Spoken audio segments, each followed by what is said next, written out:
Okutandikira mu ssaza Kyaddondo, poliisi mu Kampala n'emiriraano ekoze ebikwekweto mu bitundu eby'enjawulo mwekwatidde abantu abasukka 200 ku bigambibwa nti be bamu ku batigomya bannakampala n'emiriraano. Ebikwekweto bino bikoleddwa poliisi mu bitundu eby'ekira wamu ne Kampala eyawamu saako mu bitundu by'e Busiro nga Entebbe n'Ensangi awamu n'ebitundu ebimu ebya Wakiso. Abakwate bakumibwa ku poliisi ezitali zimu okusinziira ku poliisi ya Uganda era nga balindira okutwalibwa mu kkooti balembe n'emisango egy'okutigomya bannakibuga. Poliisi egamba nti mubakwatiddwa mulimu n'abamenyi b'amateeka ab'olulango ababadde banoonyezebwa ebbanga eriise. Poliisi beegamba nti bakulembeze b'ebibinja by'abamenyi b'amateeka. Abakwate era kuliko ne Ssenyonga Deriki, Ronnie Wright, Wahabu Kiseka ne Stephen Odere nga poliisi egamba nti bano babadde babalinako likoda ez'enjawulo nga banoonyezebwa. Amyuka Ssekamu wa poliisi mu Kampala n'emiriraano Luka Osigire bw'abadde ng'ayogerako eri bannamawulire ku kitebe kya poliisi ekikulu e Naggulu agambye nti ebikwekweto ebifaana bwe biti bikyagenda mu maaso okugogola ekibuga. Benyigira mu bubbi obw'okubba ebyamasannyalaze mu maka g'abantu nga kw'otadde n'amasimu. Engeri gye babbamu bakozesa ebiso ebijambiya, bakozesa epikipiki zino okubba abantu mu jjaamu, n'abatambuza ebigere bakozesa ne peva okuba abantu amayinja nga tebannababba. Era nga ku bano 8 kuliko 4 tulowooza nti mwe beenyigiramu nnyo mu bikolwa bino nga ate tubalinako n'obujulizi. Kuliko Ssenyonga Elvis, ono abasinga babiyita Dogoliiso. Ssekyole Ronnie yeeyita Light nti ye akuba Light. Ne Wahabu Kiseka yeeyita Webs nga kw'otadde ne Stephen Odere. Stephen Odere alina amaduuka ageenyigira mu kugula ebibbe era waliwo ebibbe bingi twasobodde okuzuula.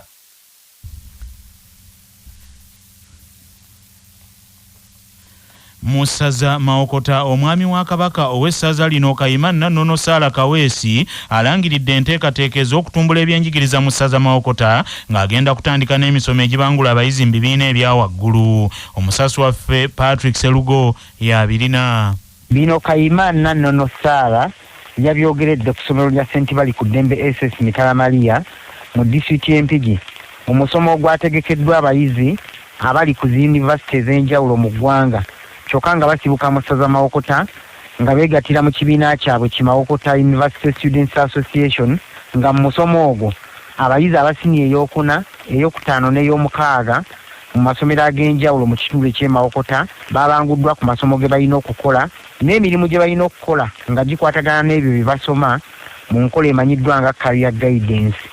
Kayima Nannono Saala agambye nti abantu bangi bayimbirira nnyo essaza Mawokota teri baasoma, ng'agambye nti kino kyayagala okulwanyisa nti era enteekateeka eyo agenda kugitandika mu mwezi ogujja ogw'omusanvu. Oweekitiibwa Nannono Saala akuutidde abayizi mu kitundu eky'e Mawokota nti basome nnyo naddala ng'essira balisa nnyo ku kulowooza obuzibu bazadde baabwe bayitamu okufuna ebyetaago by'amasomero. Omukisa gukironge yeeteeseteese baana mwenga bwe mukisa sokisente enjeru ne zibakoma ku ntumbwe eno nga mwegendereza zireme kuddugala mweteeketeeke mu bitabo. Abaana abawala nga bakusira emiziki ekyo ne betaiseninga wetline zeezo bamukwetaiseninga wetline weteeketeeke mu bitabo. Omukazi yenna yeeteeseteese mu bitabo abawa amaanyi. Nze mbeekanyiridde bwe bannamawokota essaza lyaffe balimaninga essaza eritalina bayivu era ekintu ekyo kinnuma nnyo neebuuza tulina bakanso Bugale, tulina baprofesa Masagazi naye bagamba ab'emawokota tetusoma. Mu musomo ogwo abayizi bwe balambikiddwa abakugu abavudde mu zisettendekero ez'enjawulo mu ggwanga gamba Makerere, Nkozi n'ewalala ng'era omukulu w'essomero lya St. Bali ku Ddembe SS Mitala Maria Ani Najjuka Bukenya agambye nti omusomo guyambye nnyo abayizi okwongera okwekuba mu ttooki, n'asaba abayizi okulonda amasomo ge babayisa obulungi ate n'abazadde nti baleme kukaka baana kukola masomo ge baba batayise bulungi. Omusomo guno gubadde mulungi kuba guyigiriza abaana okufuna okubangulwa mu ngeri y'okulondamu amasomo, ziyite combinations, subject combinations, okubabangula mu ngeri gye banaafunamu amasomo gaabwe ge banaakola gye bujja mu maaso. Teyagala okubeera omusawo n'akola science n'anabeera mu obwalooya n'ebirala n'akola art. Nze Patrick Serugo. Musaza Bulemeezi abatuuze ku byalo 13 mu Gombola y'Ekatikamu mu disitulikiti y'e Luweero basobeddwa olw'abantu be balumiriza okubakuŋŋaanyaamu ensimbi tebabatuuseeko amasannyalaze wabula olwamala okufuna ensimbi zino ate tebaddangamu kubalabako. Abatuuze bano okwemulugunya kuno bakwanjudde eri minisita w'ebyamasannyalaze n'obugagga obw'ensibo Ruth Nankabirwa Ssentamu mu nsinkano gye babaddemu ku nsonga z'amasannyalaze. Abatuuze bano bagambye nti ebbanga ddene libamaze nga balaajanira gavumenti okubatuusaako amasannyalaze abagezigezi kwe baasinziira ne babakolamu ensimbi nga buli maka bagasolozaamu $7,000 nti okubatuusaako amasannyalaze wabula okuva lwe babawa ensimbi tebaddangamu kubalaba. Bajira mutima kwa twatunuulira ebikondo ne batwaye ekikondo bikondo bya miliyoni 2 nga bwe tuwulidde. Nenga nbaga ati ekikondo mba mukoleddwamu tukibawa ku $20,000 mu emeka mu 5. Ofuuka ekikondo kiba kwa 2 mu 5. Kati bwe tusaako oleba n'ebirala waya biki bwe mugenda okugiragira twaga miliyoni 22 mu emitwalo nga jijo. Kati bwe twatuula mu lukiiko ne tusigabanya mu family ze twalina ne tufuna emitwalo egy'ensanvu nga buli omu gy'alina okukola ki. Oyingira wano kitalo nnyo. Oyingira emmanga kiyitirivu teri wadde. Bantegeeza nti ate babagambye nti buli maka galina okubaako akasente ke gasasulayo babaleetera amasannyalaze. Nendabanga ebyo si bituufu n'olwekyo kwe kuyita owekitiibwa minisita w'amasannyalaze ate n'abasuubiza nti agenda kuleeta ttiimu eri technical ejje erambule ekole design ate amasannyalaze bagatuleetere ku kyalo kino. Minisita w'ebyamasannyalaze n'obugagga obw'ensibo Ruth Nankabirwa Ssentamu agumizza abantu bano nti gavumenti erina enteekateeka okuyunga bano bannayuganda akakadde kalamba ku masannyalaze omwaka guno nga tegunnaba kuggwako ng'eyita mu ntegeka ya Electricity Access Scale-up. Minisita Ruth Nankabirwa Ssentamu agambye nti gavumenti yeewoze ensimbi ezisukka mu $2 billion okuva mu banka y'ensi yonna okubunyisa amasannyalaze mu Uganda. Era ekindeese wano nkozesa omukisa guno okubuulira abalala yonna gye bali nti baleme kubanyaga okusoloza essente mu bantu mu byalo maka ku maka nti ogenda kubatwalira amasannyalaze tekikola. Omuti gumu gwokka guli mu miliyoni kati ogenda kugula emiti emeka nze bwe mbanga nkubadde $60,000 tegigula na muti gw'amasannyalaze gwogenda kuntoopingirako ate meters ate transformers. Wenjogera wano entambuza y'amasannyalaze waliwo project gye bayita Electricity Access Scale-up. Eno yo tuweewola ssente mu World Bank millions za $638 nga kwe tugenda okozesa okutambuza amasannyalaze mu short distances no connecting abantu abo already abalina emiti gy'amasannyalaze ze ssente ze targetinze okutambuza amasannyalaze kyetaaga okugula transformers. Kyokka Minisita Ruth Nankabirwa Ssentamu asabye abantu abasobola okugula gaasi batandike okumwemanyiiza okumukozesa mpola mu kaweefube w'okutaasa obutonde. Mbegayiridde ekiseera bwe kituukanga temutyanga kubanga abantu batya gaasi balaba nti enju ewedde. Tulina okukola kye bayita adaptation, tulina okusomesa abantu bakimanye nti teri alternative. Emiti tegikyaliyo first of all, amanda nago tegakyasoboka n'eryanda nalyo kati terikyasoboka lya bbeeyi.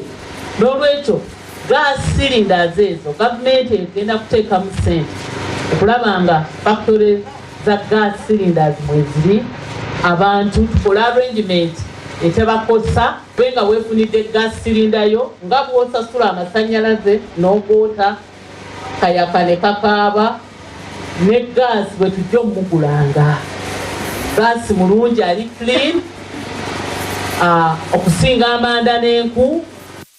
Musaza Buddu abakristu mu parish ey'Eruvule mu ssaza ly'Ekereziya ery'e Masaka batandise ku ddimu ly'okunoonya ensimbi ez'okuzimba kereziya empya esuubira okuwemmenta akawumbi kamu mu obukadde 300.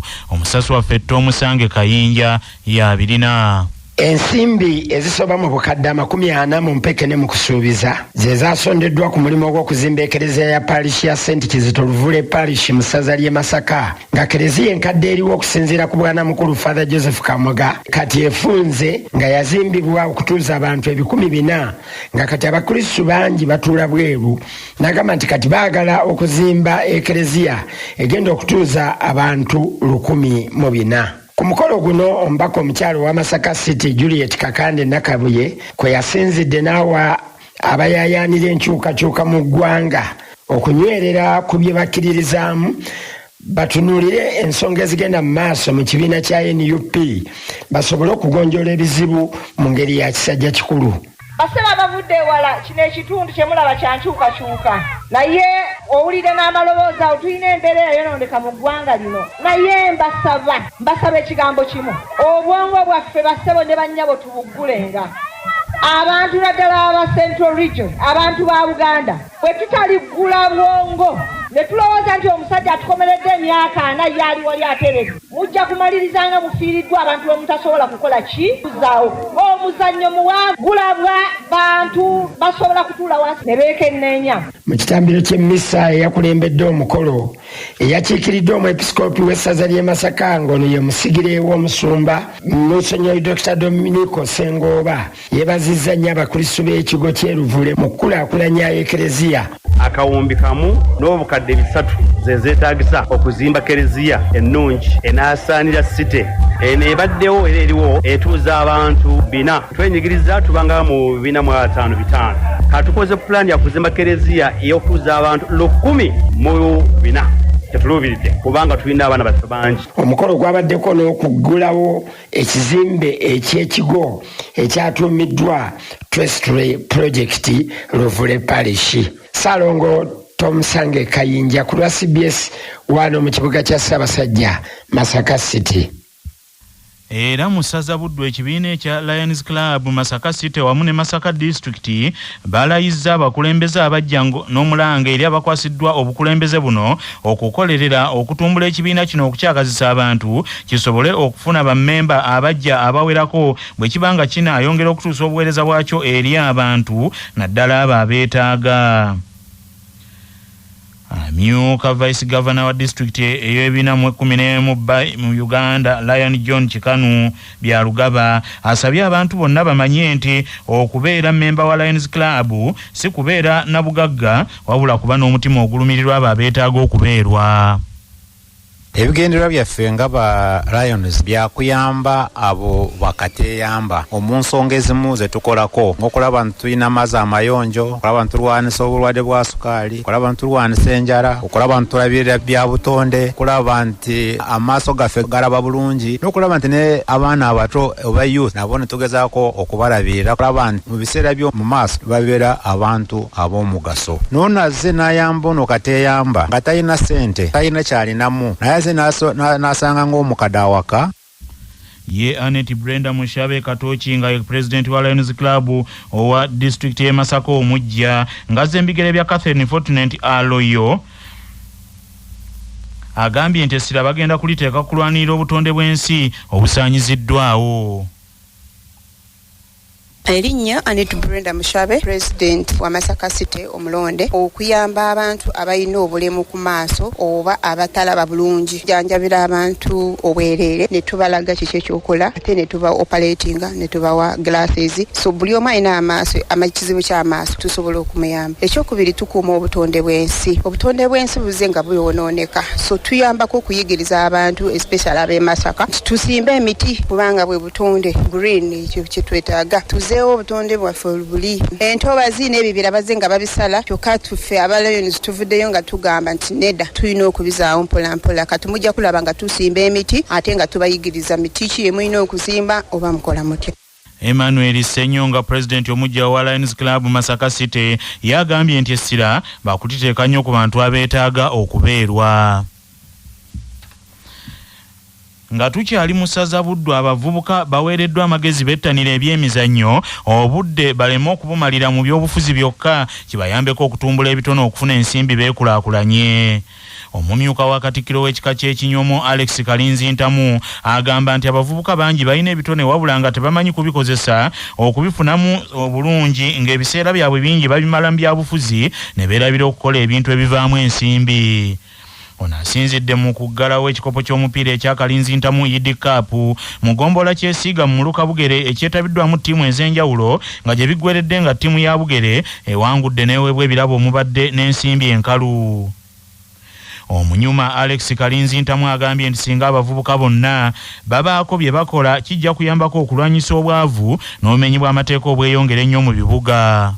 ey'omuzannyo gwafuuka mulimo. Ekiruubirirwa kyange kwe kulaba nga mbazuulamu ebitone ebyenjawulo, nyongera omutindo ku bitono byammwe, ate oluvannyuma mummwe abazannya tournament zino zentegeka tugenda okuloonya abalenzi abalungi ate be tunaazimbako ttiimu eyi constituency Bukoto Central. Tusuubira tujja kuzimbako ttiimu oba giyite football club egatta abaana b'omu kitundu naddala nga nzaalwa olwo ate esobole okuvuganya mu bikopo ebyenjawulo. Tugizimbe oba oliawo etusobola n'okuvuganya mu bikopo ebiwaggulu ebiri ku mutendera gw'eggwanga Uganda.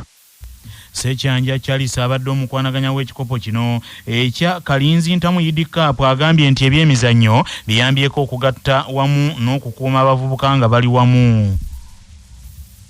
Mucho nti tournament eno tuganyuddwamu nga muluka gwange ogwebugere tongedde okulaakulanya ebitone by'abaana n'okuzuula ebitone ebyali byakwekebwa eyo wansi kubanga emipiira gibadde gy'abaana ab'omu kitundu nga tetukkirizaamu mu lulimi lw'emipiira lwe bayita abacuba ng'abaana abazannya enzwala ez'omu kitundu ekyo ti ebirungi tufunyeemu tongedde okuzuula ebitone by'abaana n'abaana bongedde okwekkiririzaamu mu bitone byabwe. Abakulira ttiimu ezivuganyizza mu kikopo kino beebazizza omumyuka wa Katikkiro w'ekika ky'Ekinyomo Alex Kalinzi Ntamu olw'okufaayo okutumbula ebitone mu bavubuka. Mu ssaza Ssingo omwami wa Ssaabasajja Kabaka ow'essaza Ssingo Mukwenda Kagimuddeewo akoowodde bannassingo bakwatireko ttiimu y'omupiira ey'essaza efune obusobozi obumegga amasaza amalala mu mpaka z'amasaza ga Buganda ez'omwaka 2024 ezitandika omwezi guno. Mukwenda Ddeewo Kagimu asinzidde mu kisaawe ky'essaza Emityana ku mukolo kwayanjulidde ttiimu ey'essaza Ssingo egenda okuzannya empaka z'amasaza ng'ekulemberwa Simon Peter Mugerwa ng'omutendesi n'agamba nti ttiimu yeetegese bulungi wabula yeetaaga obuvujjirizi. Ttiimu y'essaza Ssingo eno esambyemukko omupiira ogw'omukwano ne ttiimu ya Kyaddondo era Ssingo ewangudde ku ggoolo emu ku kiiso ky'Engege. Nnyina entebe wa ttiimu y'essaza Ssingo Ronald Sekajja aweze enkolokooto nti omulundi guno empaka z'amasaza Ssingo egenda kuziwangula okusinziira ku kweteekateeka kwe bakoze. Akamaako w'essaza mawulire gaffe agafa mu Buganda. Kayima Nannono Saala Kaweesi alambika ensonga. Nga tweteekerateekera empaka z'omupiira gw'amasaza 2024 wano wensinziirira ku mbuga ya Ssaabasajja e Butoolo okuyita bannamawokota bonna enkya ku ssaawa 6 bonna beeyiwe ku mbuga ya Beene bajje omwami ow'essaza Nannono Saala Kaweesi abalage ttiimu Kabiriiti egenda okumega ttiimu 17 ezikola amasaza tusobole okukakasa obulungi nti ddala ttiimu yaffe egenda tuleetera ekikopo eky'omwaka 2024 wano mu Mawokota. Era bannamawokota mwenna gye muli Mbakunga mujje tuwagire ttiimu yaffe eno enkya. Ngenda gibalaga mu butongole tugisabire era tugisondere ne ku nsimbi ezigenda ogiyimirizaawo ng'ereeta ekikopo kino. Bannaffe amawulire agavudde mu bitundu bya Buganda bwe gatyo bwe gagenze tova ku laadiyo ey'obujjajja.